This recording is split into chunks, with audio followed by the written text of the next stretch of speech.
Fariduddin Attar, le mémorial des saints, Tadhkirat el-Awliya, sentence de Shir Dhunnun Misri. Celui qui accomplissait l'œuvre des prophètes, qui possédait à fond la connaissance de Dieu, qui marchait d'un cœur sincère dans la voie spirituelle, cet amoureux dans le domaine de la vérité, cette gloire de la science juridique, ce Dhunnun Misri, que la miséricorde de Dieu soit sur lui. Il était le plus grand parmi les adeptes de la vie spirituelle. Nombreuses étaient ses mortifications. Non moins nombreuses étaient les manifestations de sa puissance surnaturelle. Mais de son vivant, les habitants de l'Égypte ne surent pas apprécier ses actes. Ce ne fut qu'après sa mort qu'ils comprirent toute sa valeur, attendu qu'il cachait sa vie à tous les yeux. Voici à quelle occasion il se convertit. Ayant entendu dire qu'à tel endroit se trouvait un grand ascète, il partit pour aller le visiter. Une fois arrivé, il vit que cet ascète s'était pendu à un arbre et disait à sa personne sensuelle « Allons, allons, il faut te soumettre docilement à tous les exercices religieux, sinon je te laisserai pendu comme tu es là et tu périras de faim. » Lorsque je vis, racontait Dhunnun, l'acte de cet ascète, je commençai à pleurer. Lui, entendant ma voix, cria « Qui est-il celui qui est là, s'apitoyer sur un misérable dont les péchés sont nombreux et les remords bien petits ?» Alors, ajoutait Dhunnun, je me présentai devant cet ascète et, l'ayant salué, je lui demandai ce que signifiait tout cela. « Ce corps que tu vois, répondit-il, est rebelle aux exercices de piété et recherche l'amitié des créatures. Mais, repris-je, sans doute ton corps a commis un meurtre ou quelque péché capital pour que tu lui infliges un pareil supplice. Quiconque, répondit-il, se mêle au monde et à ses impuretés commet forcément nombre de péchés capitaux et véniels. Tu es un étrange ascète, m'exclamai-je. Désires-tu en voir un peu plus fort que moi me demanda-t-il. Certes oui, je le désire. Eh bien, monte sur la montagne qui est là, et tu verras. Je gravis cette montagne, et j'y vis un jeune homme se tenant à la porte d'un ermitage, un pied en dedans et un pied en dehors. Il s'était coupé le pied qui était en dehors. Les vers s'y étaient mis et le dévoraient. Je saluai ce jeune homme et lui demandai ce que cela voulait dire. Un jour, me répondit-il, que j'étais assis à cette place, tout d'un coup une dame est venue à passer par ici. Mon cœur s'est senti attiré vers elle. J'ai posé un pied en dedans de cette porte et un autre en dehors pour voir la dame. Alors j'ai entendu une voix. « Esclave, ne rougis-tu pas, toi qui depuis 30 ans es occupé à m'adorer et à me servir, de tendre ainsi le cou au piège de Shaitan ?» C'est alors que j'ai coupé ce pied. Et maintenant, je reste ici, ne sachant pas ce que Dieu veut faire de moi. Mais toi, qui t'a amené auprès d'un misérable pécheur? Si tu désires voir un serviteur vénérable du Seigneur Très-Haut, monte jusqu'au sommet de cette montagne. Comme la cime de cette montagne était trop éloignée pour que je puisse y parvenir, je lui demandai des renseignements sur celui dont il me parlait. Et voici qu'il me dit « C'est un homme qui, depuis nombre d'années, s'adonne aux exercices de piété. Un jour, quelqu'un lui ayant dit que parmi les créatures, on ne peut se procurer les ressources nécessaires à la vie que par le travail, cet ascète s'engagea à ne rien manger de ce qui pourrait lui venir d'un autre homme créé comme lui. Il resta donc à jeun plusieurs jours, au bout desquels le Seigneur Très-Haut a envoyé un essaim d'abeilles qui produisent du miel tout autour de lui. Il mange de ce miel et s'adonne tout entier aux exercices de piété. Lorsque j'entendis ces paroles, continuait Dhunnun, je compris que quiconque met sa confiance dans le Seigneur Très-Haut, celui-ci le dirige dans ses œuvres et ne permet pas que sa peine soit perdue. Comme je n'en revenais pas, je vis sur un arbre qui se trouvait le long de la route un oiseau dont les yeux étaient privés de lumière. Où cet oiseau aveugle trouve-t-il à manger et à boire ? Me dis-je en moi-même. Au même instant, l'oiseau s'envola de son arbre, ne fut pas plutôt posé à terre qu'il la frappa de son bec. Sur-le-champ, par un effet de la toute-puissance divine, on vit apparaître 2 écuelles, l'une d'or, l'autre d'argent. Dans la première était du sésame et dans l'autre de l'eau. L'oiseau mangea le sésame, but l'eau, puis reprenant son vol, alla se percher sur l'arbre, tandis que les écuelles disparaissaient. Témoin de ce spectacle, je mis sans hésiter toute ma confiance en Dieu et je repris mon chemin. Une nuit, je campais avec mes compagnons dans des ruines. Nous y trouvâmes de l'or dans une jarre qui était elle-même recouverte d'une tablette sur laquelle était gravé le grand nom du Seigneur Très-Haut. Mes compagnons se partagèrent cet or. Moi, leur dis-je, je n'ai pas besoin d'or, mais donnez-moi cette tablette car le nom de l'ami est gravé sur elle. Je la pris, la baisai et me mis à la passer sur mes yeux. Cette nuit-là même, j'eus un songe où l'on me disait « Ô Dhunnun, parce que tu as eu de nobles aspirations et que tu as préféré notre nom à la possession de l'or, nous, à notre tour, te traitons avec honneur. Nous t'avons ouvert la porte de la science, de la sincérité et de la direction spirituelle. » On raconte que Dhunnun disait « Un jour, je vis un beau palais sur le bord d'une grande rivière où je faisais mes ablutions. Sur le toit de ce palais, j'aperçus une belle fille. Curieux de savoir qui elle était, je lui demandai le nom de son maître. Elle de me répondre « Oh Dhunnun, de loin je t'ai pris pour un fou, de plus près pour un initié, et de plus près encore pour un homme instruit, mais en y regardant bien, je vois que tu n'es ni fou, ni initié, ni instruit. » « Qui te fait parler ainsi ?» dit Dhunnun. « Si tu avais été fou, fit observer cette fille, tu ne te serais pas livré aux exercices de piété. Si tu avais été un homme instruit, tu n'aurais pas regardé une personne que tu n'as pas le droit d'approcher. Si tu avais été un initié, rien de ce qui n'est pas le Seigneur Très-Haut n'aurait attiré tes regards. » Et en parlant ainsi, elle disparut à mes regards. Je connus alors avec certitude qu'elle n'était pas de la race d'Adam, mais que c'était un ange. Ces paroles avaient allumé le feu dans mon âme. M'étant rendu au bord de l'eau, je vis une troupe de gens qui s'embarquaient à aller voyager sur le fleuve. Je m'embarquai avec eux. Une grosse perle, propriété d'un marchand qui se trouvait sur le bateau, ayant été perdue, tout le monde cria « C'est ce derviche qui l'a volée !» Et on me chargea de coups sans que je me plaignisse. Cependant, comme la violence qu'on me faisait dépassait toute limite, « Mon Dieu, m'écriai-je, permets-tu une pareille chose ?» À l'instant même, 1000 poissons levèrent la tête au-dessus de l'eau, ayant chacun dans la gueule une grosse perle. Dhunnun, prenant une de ces perles, la donna à ses insulteurs.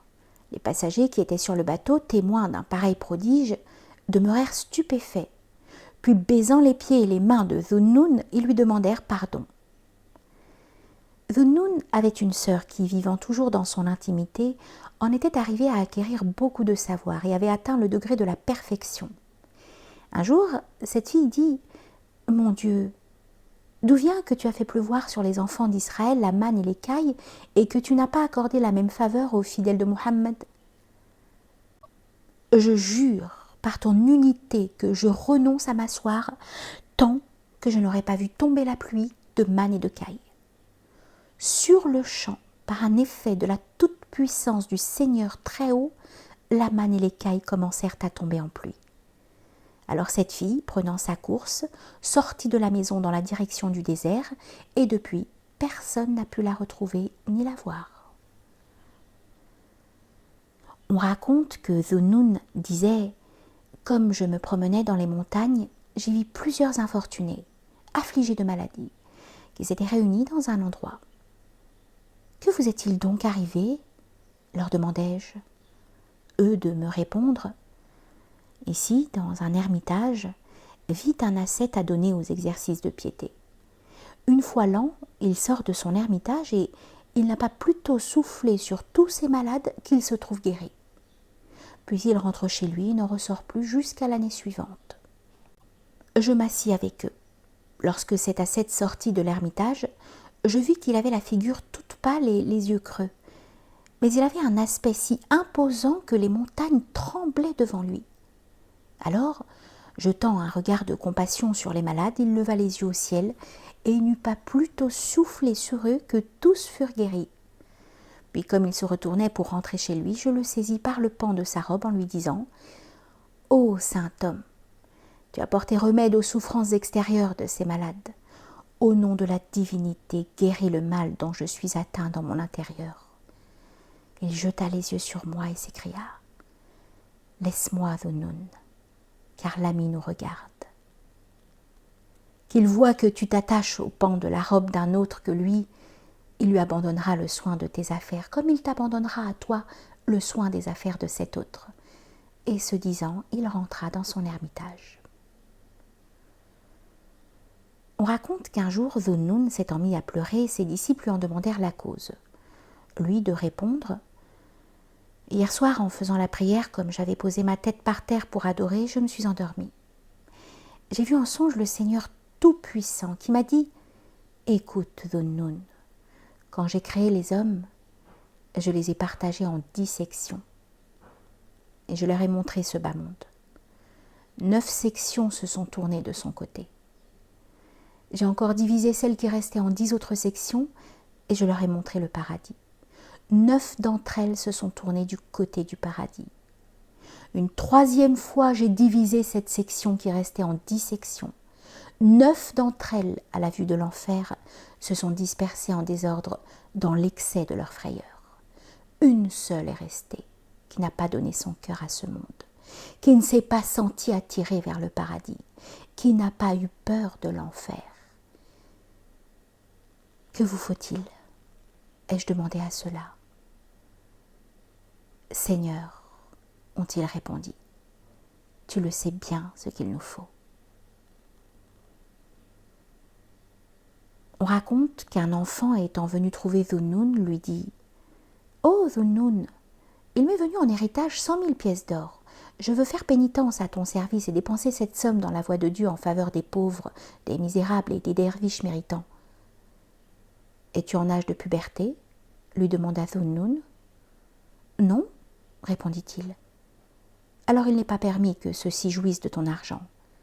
Patiente jusqu'à ce que tu sois arrivé à la puberté. » Lorsqu'il eut atteint cet âge, l'enfant vint se consacrer à la pénitence auprès de Dhunnun, non sans avoir distribué aux pauvres et aux malheureux ses 100 000 pièces d'or, si bien qu'il ne lui resta absolument rien. Un jour, ce jeune homme eut besoin de quelque argent pour sa dépense, mais il ne la possédait pas. « Plutôt ciel, disait-il, que j'eusse de nouveau 100 000 pièces d'or.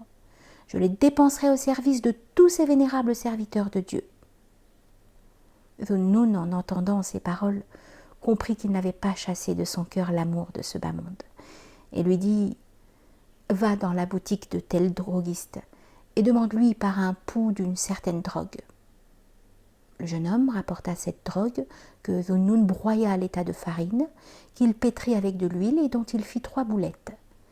Il les perça par le milieu avec une aiguille, et les prenant dans sa main, il n'eut pas plutôt soufflé dessus une fois qu'elles se changèrent en 3 morceaux d'hyacinthe rouge, d'une incomparable beauté.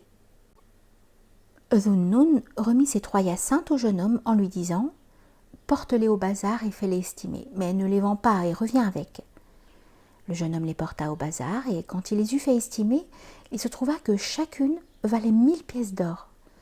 Il ne les vendit pas et les rapporta à Dhunnun. Celui-ci lui dit « Mets les hyacinthes dans un mortier, plie-les jusqu'à les réduire en poudre et jette-moi le tout à l'eau. » Le jeune homme ayant fait ainsi qu'il lui avait été commandé, Dhunnun l'interpella. « Sache, jeune homme, que c'est au prix de leur âme que les derviches ont acheté leur pauvreté, et que ce n'est pas pour un morceau de pain qu'ils en sont arrivés où tu les vois. » Le jeune homme, après ce qu'il avait vu, se réveilla du sommeil de l'inadvertance et arracha définitivement de son cœur l'amour de ce bas monde.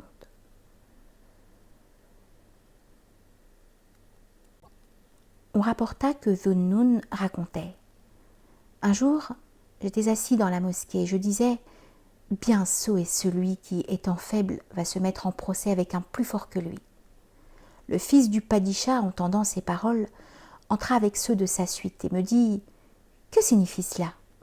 Moi de lui répondre « L'homme est faible et le Seigneur très haut est fort.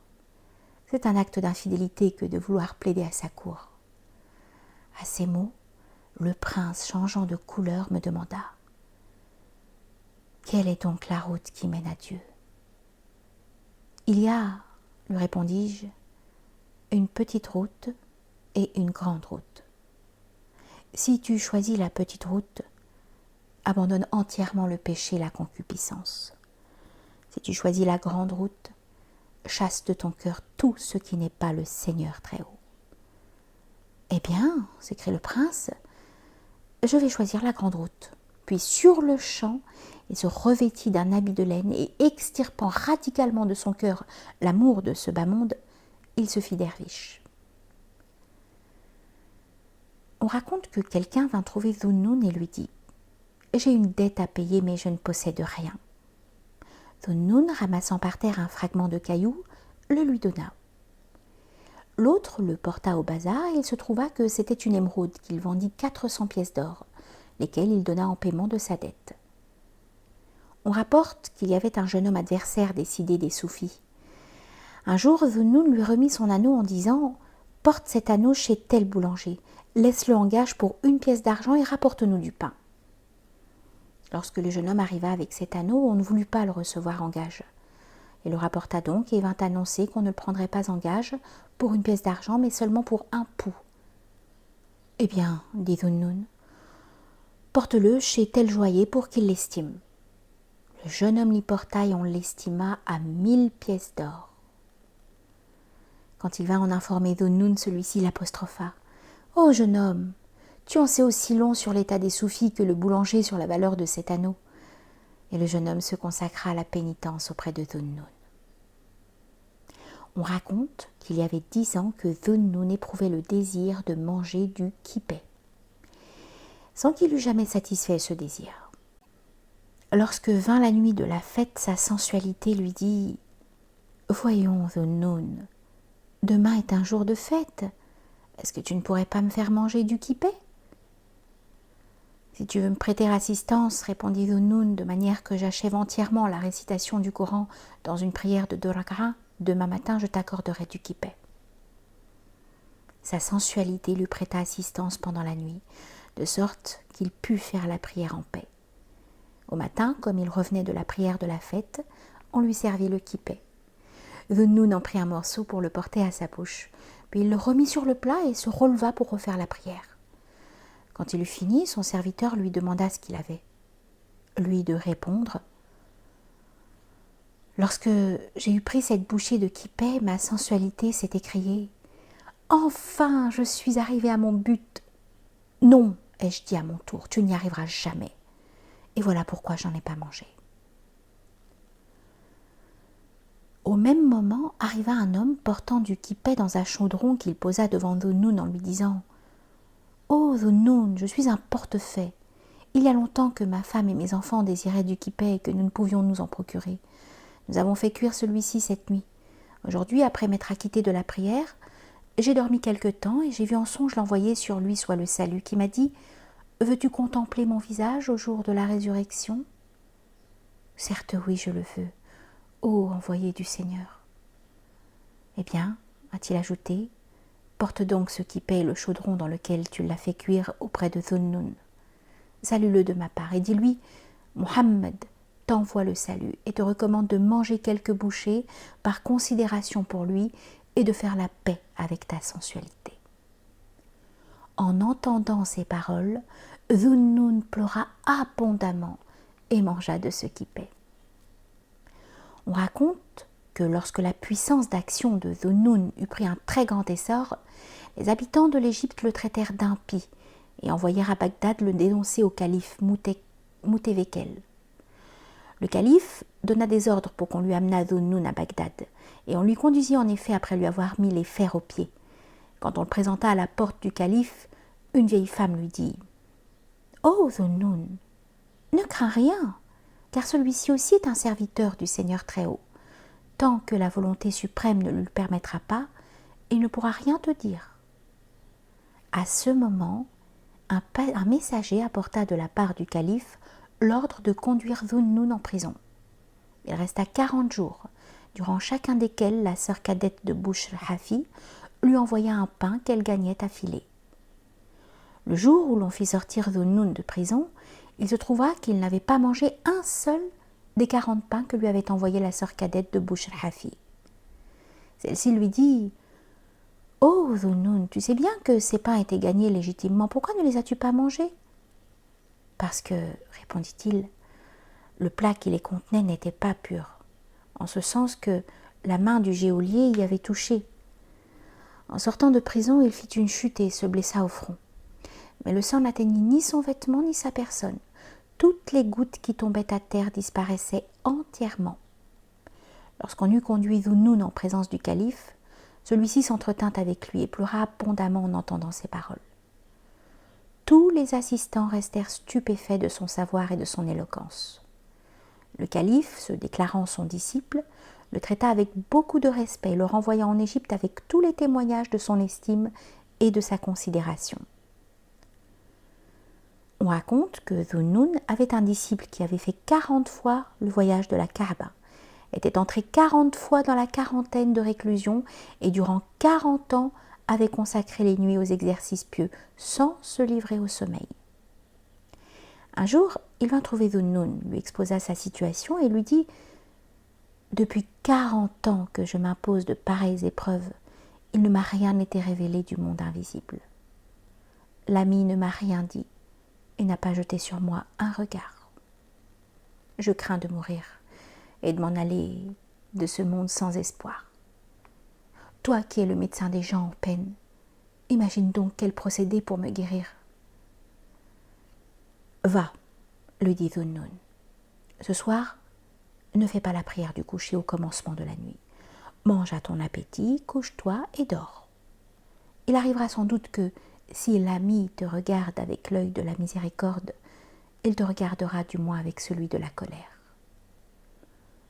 Ce derviche s'en alla et fit la prière du coucher en se disant que ce serait mal de ne pas la faire. Puis, il mangea jusqu'à satiété et s'endormit.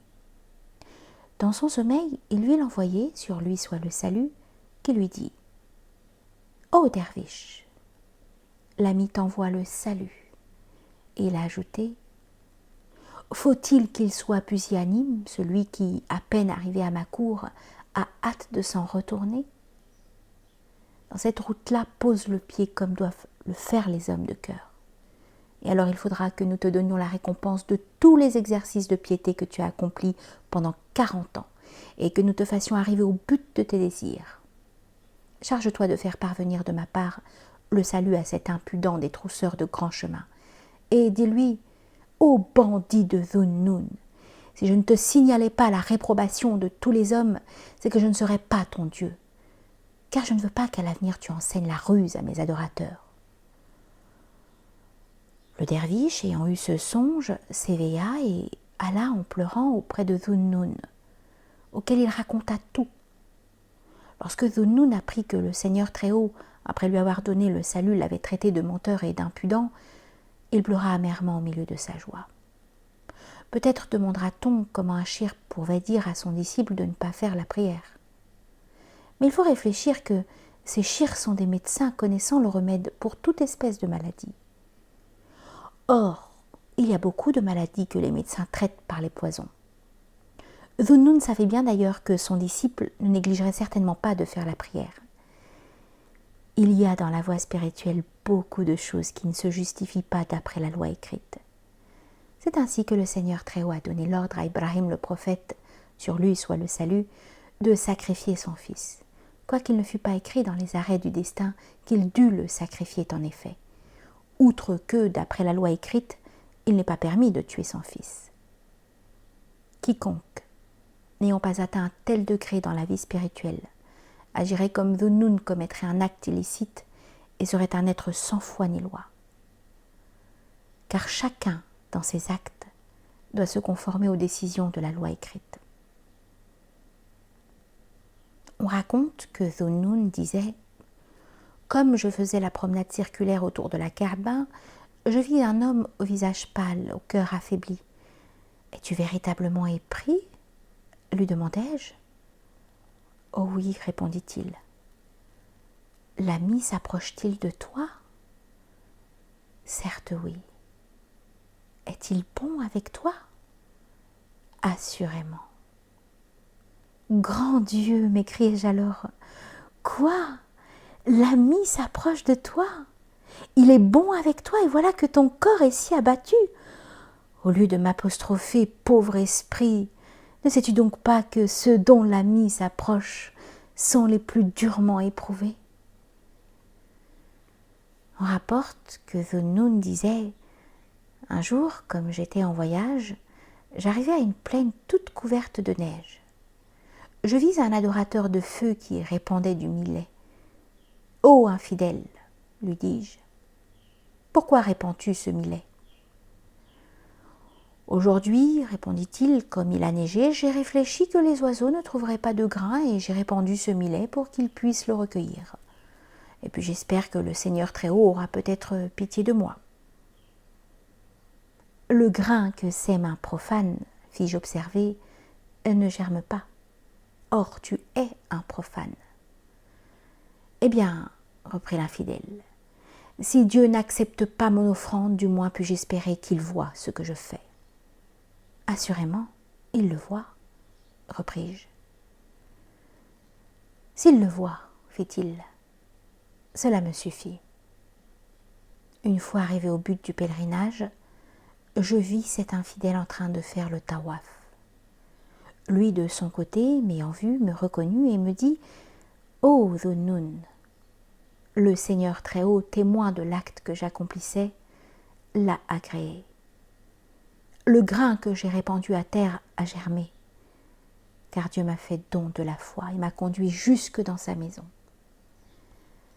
En le voyant, ajoutait Zunnun, je me sentis heureux et m'écriai « Mon Dieu, tu donnes le paradis à un infidèle pour une poignée de millet ?»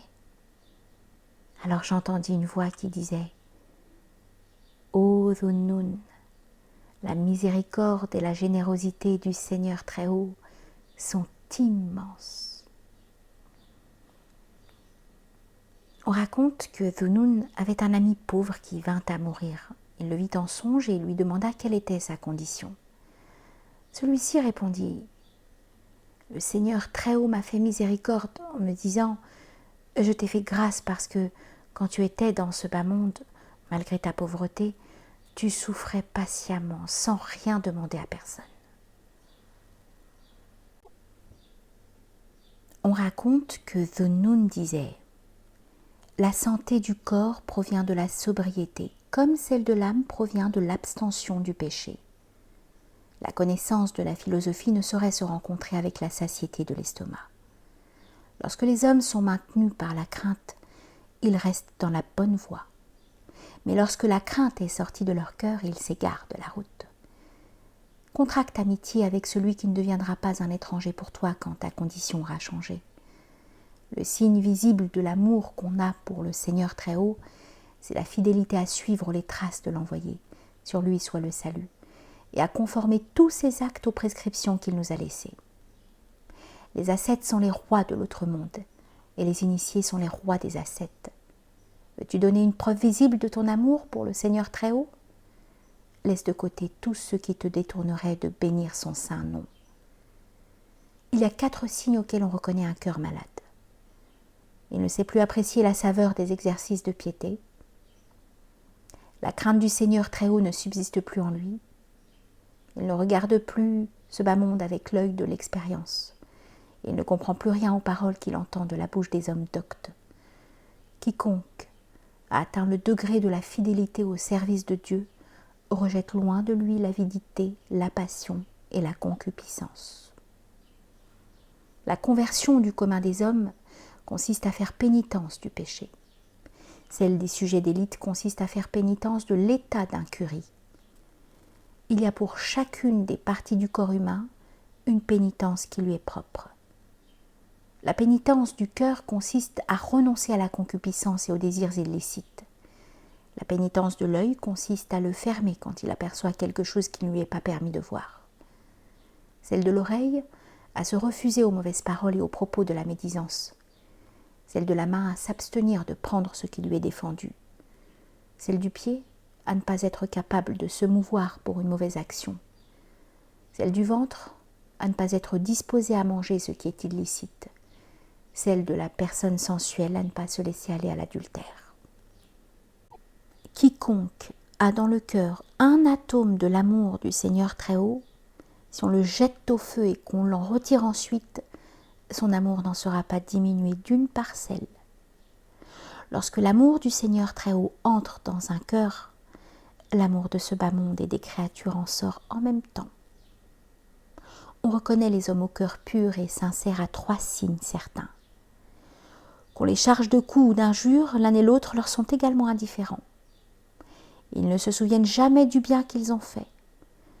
Le mobile qui les fait agir n'est pas le désir des récompenses qu'ils recevront dans l'autre monde pour leurs actes. Ils se contentent d'espérer dans la miséricorde de l'unique, du vivant, du Seigneur tout-puissant et très haut. On demandait à Dhunnun quel était le signe distinctif de l'homme qui met sa confiance en Dieu. Quiconque met sa confiance en Dieu, répondit-il, ne doit rien désirer de la créature. Celui qui ne renonce pas à ne rien désirer de la créature, sa confiance en Dieu n'est pas de bonne aloi. On lui demandait encore « Qu'est-ce que le monde ?» C'est, répondit-il, tout ce qui te distrait et te préoccupe au point de te faire négliger de rendre gloire au Seigneur très haut. Qu'est-ce que l'ignorant ? Qu'est-ce que l'insouciant ? C'est celui qui ne connaît pas le chemin menant à Dieu et qui n'éprouve pas le moindre souci de s'en instruire auprès de quelqu'un. Youssouf ben Hussein demanda à Dhunnun « Avec qui faut-il entretenir des relations ?» « Avec celui-là, répondit-il, qui n'introduira dans vos rapports ni le toi ni le moi. »« Donne-moi un conseil, ajouta-t-il. »« Sois l'ami du Seigneur très haut, dit Dhunnun, et l'ennemi de tes passions. Ne considère jamais personne comme étant au-dessus de toi-même, au-dessous de toi-même, pardon. Fût-ce un chien. Si tu donnes ton être extérieur à la créature, donne à Dieu ton être intérieur. Lorsque Dieu t'enverra un bienfait, rends-lui de nombreuses actions de grâce.